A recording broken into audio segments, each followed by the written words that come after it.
ಈಗ 22ನೇ ತಾರೀಕು ಅಯೋಧ್ಯೆಯಲ್ಲಿ ರಾಮ ಮಂದಿರ ಏನು ಲೋಕಾರ್ಪಣೆ ಆಯ್ತು, ಒಂದು ದೊಡ್ಡ ಕ್ರಾಂತಿ ರಾಷ್ಟ್ರದಲ್ಲಿ ದೇಶದಲ್ಲಿ ನಡೀತಾ ಇದೆ. ನರೇಂದ್ರ ಮೋದಿಜಿಯವರ ಒಂದು ನೇತೃತ್ವದಲ್ಲಿ ಬಹುತೇಕ ಮತ್ತೊಮ್ಮೆ ಸುಭದ್ರವಾದಂತ ಸರ್ಕಾರ ಬರುವಂತ ಒಂದು ಸಂಕಲ್ಪ 22ನೇ ತಾರೀಕು ಈ ರಾಷ್ಟ್ರದ ಜನ ಮಾಡಿದ್ದಾರೆ. ಅದಕ್ಕೆ ಸಾಕ್ಷಿಭೂತರಾಗಿ ಮಾಜಿ ಪ್ರಧಾನಮಂತ್ರಿಗಳಾದಂಥ ದೇವೇಗೌಡಜಿಯವರು ಇಡೀ ಕುಟುಂಬದ ಸಮೇತ ಅವತ್ತು ಅಯೋಧ್ಯೆ ಕಾರ್ಯಕ್ರಮದಲ್ಲಿ ಪಾಲ್ಗೊಂಡಂಥದ್ದು.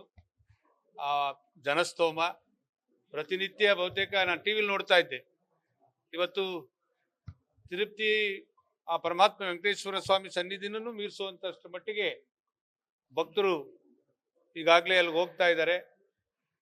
ಆ ಭವ್ಯವಾದಂಥ ರಾಮ ಮಂದಿರವನ್ನ ಪರಮಾತ್ಮನನ್ನ ಕಣ್ತುಂಬ್ಕೊತಾ ಇದ್ದಾರೆ. ಇಂಥ ಒಂದು ಸಂದರ್ಭದಲ್ಲಿ ಜಗದೀಶ್ ಶೆಟ್ಟರ್ ಅವರ ನಾನು ಬಹಳ ಹತ್ತಿರದಿಂದ ರಾಜ್ಯದ ಮುಖ್ಯಮಂತ್ರಿಗಳಾಗಿ ಕೆಲಸ ಮಾಡುವಂಥ ಸಂದರ್ಭದಲ್ಲಿ ಹತ್ತಿರದಿಂದ ನಾನು ಬಲ್ಲವನಾಗಿದ್ದೇನೆ. ಬಹಳ ಅವರಿಗೆ ಕಾಂಗ್ರೆಸ್ನಲ್ಲಿ ಒಂದು ರೀತಿ ಇರಿಸುಮುರುಸು ಆಗಿತ್ತು ಅಂತಕ್ಕಂಥದ್ದು ಈಗಾಗಲೇ ನಮ್ಮ ಗಮನಕ್ಕೆ ಬಂದಿತ್ತು. ಇವತ್ತೀಗಾಗಲೇ BJP ಪಕ್ಷ ಸೇರಿದ್ದಾರೆ. ಮೂಲತಃ ಅವ್ರ ಮನೆಗೆ ಅವರು ವಾಪಸ್ ಆಗಿದ್ದಾರೆ. ಬಹುತೇಕ ಯಡಿಯೂರಪ್ಪ ಅವರು, ವಿಜೇಂದ್ರ ಅವರು ಈಗಾಗಲೇ ಅವ್ರನ್ನ ಸ್ವಾಗತ ಮಾಡಿ ಇವತ್ತು ಶಾ ಅವ್ರನ್ನ, ಅವರ ಪಕ್ಷದ ಅಧ್ಯಕ್ಷ ನಡ್ಡಾ ಅವ್ರನ್ನ ಭೇಟಿ ಮಾಡುವಂಥ ಕೆಲಸ ಆಗಿದೆ ಅಂತಕ್ಕಂಥದ್ದನ್ನು ನಾನು ಈಗಾಗಲೇ ಮಾಹಿತಿ ಪಡೆದಿದ್ದೇನೆ. ಬಹುತೇಕ ಅವ್ರ ಮನೆಗೆ ಅವ್ರು ಬಂದಿರತಕ್ಕಂಥದ್ದು ಬಹಳ ಒಂದು ದೊಡ್ಡ ವಿಚಾರ ಅಂತಕ್ಕಂಥದ್ದನ್ನು ಹೇಳಿದ್ದಾರೆ.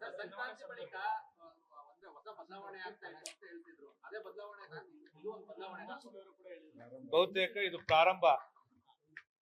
2-3 ತಿಂಗಳಲ್ಲಿ ಒಂದು ಹೊಸ ರಾಜಕೀಯ ಇತಿಹಾಸ ಈ ರಾಷ್ಟ್ರದಲ್ಲಿ, ರಾಜ್ಯದಲ್ಲಿ ಆಗುತ್ತೆ. ರಾಮ ಮಂದಿರ ಮೈತ್ರಿಗೆ ಮುಲಾಜಿಲ್ದೆ ಬಹುತೇಕ ಮೊನ್ನೆಗೆ ಈ ಬಾರಿಯ 2024ರ ಲೋಕಸಭಾ ಚುನಾವಣೆ ಮುಗಿದೋಯ್ತು 22ನೇ ತಾರೀಕೆ. ಅತ್ಯಂತ ಸರ್ ಹೇಳಿ ಸರ್.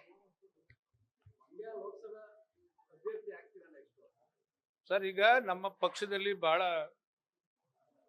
ಎಲ್ಲರೂ ಸಮರ್ಥರಿದ್ದಾರೆ. ನಾವು ವಿಶೇಷವಾಗಿ ಮೊನ್ನೆ ತಾನೇ ಒಂದು ರೆಸಲ್ಯೂಷನ್ ಮಾಡಿದ್ದೀವಿ. ಎಲ್ಲರೂ ಸೇರಿ ಕುಮಾರಣ್ಣವರು, ನಮ್ಮ ನಿಖಿಲ್ ಅವರು, ಇಲ್ಲ ನಮ್ಮ ಪೂಜೆ ನಾಯಕರು ದೇವೇಗೌಡರು, ನೀವು ಯಾರು ಒಬ್ರು ಬಂದು ಕಳೆದ ಬಾರಿ ನಿಮಗೆ ಒಂದು ರೀತಿ ನಮ್ಮ ಆ ಸೋಲು ನಮ್ಗೆ ನಿಜವಾಗ್ಲೂ ನಮ್ಗೆಲ್ರಿಗೂ ಒಂದು ರೀತಿ ನೋವು ತಂದಿದೆ. ಆ ನೋವನ್ನ ಹೋಗ್ಲಾಡಿಸ್ಕೊಳ್ಳುವಂಥ ಕೆಲಸ ನಾವು ಮಾಡಬೇಕು ಅಂತಕ್ಕಂಥ ಒಂದು ನಿರ್ಣಯ ಮಾಡಿ ಕಳಿಸಿದ್ದೀವಿ. ಅದ್ರ ಮೇಲೆ ನಮ್ಮ ಪಕ್ಷ ಏನು ತೀರ್ಮಾನ ಮಾಡುತ್ತೋ, ಯಾರ ಅಭ್ಯರ್ಥಿ ಆದರೂ JDS BJP ಬೆಂಬಲಿತ ಅಭ್ಯರ್ಥಿ ಅತ್ಯಂತ ಪ್ರಚಂಡ ಬಹುಮತದಲ್ಲಿ ಇವತ್ತು ಮಂಡ್ಯ ಲೋಕಸಭಾ ಕ್ಷೇತ್ರದಲ್ಲಿ ಗೆಲ್ಲುತ್ತೆ ಅಂತಕ್ಕಂಥ ಮಾತನ್ನು ಹೇಳಿದ್ದಾರೆ. 100ಕ್ಕೆ 1000 ಭಾಗ ಆಗುತ್ತೆ ಸರ್.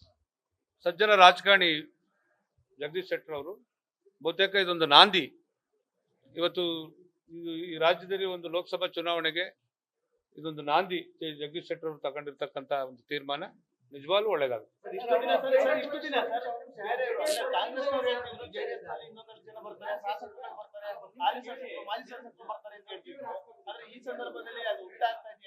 ಮುಲಾಜಿಲ್ದೆ ಈ ರಾಜ್ಯದ ಜನ ಭ್ರಮ ನಿರಸನ ಆಗಿದ್ದಾರೆ. ಆಡಳಿತ ವ್ಯವಸ್ಥೆ ಕುಸಿದಿದೆ. ಯಾವ ಗ್ಯಾರಂಟಿ ಕಾರ್ಯಕ್ರಮಗಳು ಜನರ ಕೈ ಸೇರ್ತಾ ಇಲ್ಲ. ವಿಶೇಷವಾಗಿ ನಮ್ಮ ಶಾಲಾ ಮಕ್ಕಳು ಆ ಬಸ್ನ ಅವ್ಯವಸ್ಥೆಯಿಂದ ಪಡ್ತಾ ಇರ್ತಕ್ಕಂಥ ಸಂಕಟ ದಿನ ಕಣ್ಣೀರಾಗ್ತಾ ಇದ್ದಾರೆ. ಇಂಥ ವ್ಯವಸ್ಥೆಗಳ ಮಧ್ಯದಲ್ಲಿ ಸರ್ಕಾರ ವಿಫಲ ಆಗಿದೆ. ನಿಜವಾಗ್ಲೂ ಮುಂದಿನ ದಿನಗಳಲ್ಲಿ ಇವತ್ತು ಈ ರಾಜ್ಯದಲ್ಲಿ BJP JDS ಮೈತ್ರಿ ಒಂದು ಜಯ ತಂದು ಕೊಡುತ್ತೆ ಅಂತಕ್ಕಂಥ ಮಾತು. ಬಹುತೇಕ ಕುಮಾರಣ್ಣವರು ಅವ್ರದೇ ಆದಂತ ಸಂಬಂಧ ಇಟ್ಕೊಂಡಿದ್ದಾರೆ BJP ನಾಯಕರ ಜೊತೆ. ಅವ್ರ ಮಾತಿಗೆ ಗೌರವ ಸಿಗುವಂತ ಮನ್ನಣೆಯನ್ನು ಹಲವಾರು ನಾಯಕರು ಕೊಡ್ತಾ ಇದ್ದಾರೆ.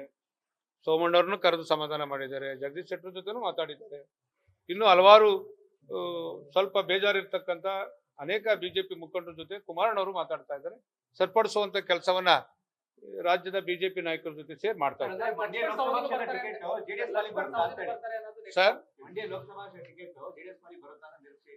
100% ಭಾಗ ಮಂಡ್ಯ ಹಾಸನ ಈ 2 ಸೀಟು JDSಗೆ ಬರುತ್ತೆ. ಅದ್ರ ಮೇಲೆ 3, 4, 5, 6 ಬೇರೆಯವನ್ನ ಕೂತು ನಮ್ಮ ಪಕ್ಷದ ನಾಯಕರು ಬಿಜೆಪಿ ನಾಯಕರು ತೀರ್ಮಾನ ಮಾಡ್ತಾರೆ. ಬಿಜೆಪಿ ಬೆಂಬಲಿತ ಅಭ್ಯರ್ಥಿಯಾದಂತ ಕಳೆದ ಬಾರಿ ಸುಮಲತಾ ಅವರಿದ್ರು, ಅವರು ಕೂಡ ಪ್ರಯತ್ನ ಪಡ್ತಾ ಇದ್ದಾರೆ ಅಂತ ಮಾತು. ಬಹುತೇಕ ಅದು ಈ ಸಲ ಬಿಜೆಪಿಯವರಿಗೆ ಬಹುತೇಕ ಕೊಡ್ಲಿಕ್ಕೆ ಬರೋದಿಲ್ಲ ಅಂತಕ್ಕಂಥದ್ದು ನನ್ನ ಅಭಿಪ್ರಾಯ. ಇದು JDSಗೆ ಹಾಸನ ಮತ್ತೆ ಮಂಡ್ಯ 1-2 ಇಲ್ಲಿಂದನೇ ಪ್ರಾರಂಭ ಆಗುತ್ತೆ. ನಮಗೆ ಸೀಟ್ ಬರುತ್ತೆ ಅಂತಕ್ಕಂಥದ್ದನ್ನ ನಮ್ಮ ರಾಜ್ಯದ ನಾಯಕರು, ರಾಷ್ಟ್ರ ನಾಯಕರು, ಬಿಜೆಪಿ ಮತ್ತೆ JDS ನಾಯಕರು ತೀರ್ಮಾನ ಮಾಡ್ತಾರೆ. ಆದ್ರೆ ಇವೆರಡು ಕ್ಷೇತ್ರ ಮಾತ್ರ 100ಕ್ಕೆ 1000 ಭಾಗ JDSಗೆ ಬರುತ್ತೆ. ಬಹುತೇಕ ಶುರುವಾಗಿದೆ ಈಗ. ಜಗದೀಶ್ ಶೆಟ್ಟರ್ ಒಂದು ಪಾದಾರ್ಪಣೆಯಿಂದ ಈಗ ಪ್ರಾರಂಭ ಆಗಿದೆ. ಎಲ್ಲಿ ಹೇಗೆ ಆಗುತ್ತೆ ಅಂತಕ್ಕಂಥದ್ದು ಕಾದ್ ನೋಡಿ ಅಷ್ಟೇ. ಜೆಡಿಎಸ್ಗೂ ಕೂಡ ಬರೋ ಒಂದಷ್ಟು ಜನ ಬರ್ತಾರೆ ಸರ್. ಮುಲಾಜಿದೆ, JDSಗೂ ಬರ್ತಾರೆ, ಬಿಜೆಪಿಗೂ ಬರ್ತಾರೆ. ಒಂದು ಸದೃಢವಾದಂತ ಚುನಾವಣೆ ಈ ಸಲ ಲೋಕಸಭಾ ಚುನಾವಣೆ ನಡೆಯುತ್ತೆ. ಜೆಡಿಎಸ್ ಮತ್ತು ಬಿಜೆಪಿ ಮೈತ್ರಿ ಆಗ್ತಾ ಇದೆ. ಸುಮಲತಾ ಅವರು ಈ ಮೈತ್ರಿಗೆ ಸಪೋರ್ಟ್ ಮಾಡ್ತಾರಾ ಇಲ್ಲ? ಈಗ ನಾನು ಆ ಅಭಿಪ್ರಾಯ ಹೇಳಕ್ ಆಗೋದಿಲ್ಲ. ನನ್ನ ಪ್ರಕಾರ ಬಹುತೇಕ ಅವರು ಬಿಜೆಪಿಗೆ ಈಗಾಗಲೇ ಬಾಯ ಬೆಂಬಲ ಕೊಟ್ಟಿದ್ದಾರೆ. ಅವರು ಬಿಜೆಪಿ ಜೊತೆನೆ ಇರ್ಬೋದು ಅಂತಕ್ಕಂಥದ್ದು ನನ್ನ ಭಾವನೆ. ಪಕ್ಷದ ವರಿಷ್ಠರು ನಿಮ್ಮ ಕ್ಯಾಂಡಿಡೇಟ್ ಆಗಿರ್ತಾರೆ, ನೀವು ಒಪ್ಕೊಳ್ತೀರಾ? ಬಹುತೇಕ ಪಕ್ಷ ಏನ್ ತೀರ್ಮಾನ ಮಾಡುತ್ತೋ, ನಮ್ಮಲ್ಲಿ ಯಾರು ಕ್ಯಾಂಡಿಡೇಟ್ ಆದ್ರೂ ನಾವು ಒಗ್ಗಟ್ಟ ಕೆಲಸ ಮಾಡ್ತೀವಿ.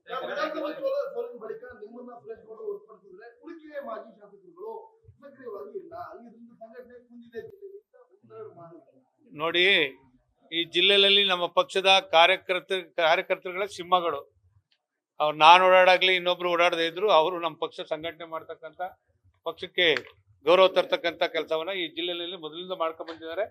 ನಮ್ಮ ಮುಖಂಡರು ಕಾರ್ಯಕರ್ತರದೇ ಸಿಂಹಪಾಲು, ಅದನ್ನ ಮುಂದಿನ ದಿನಗಳು ಮಾಡ್ತಾರೆ. Thank you. ನ್ಯೂಸ್ ಫಸ್ಟ್, ನಿರ್ಭೀತಿಯಿಂದ ನಿಮ್ಮ ಪರವಾಗಿ.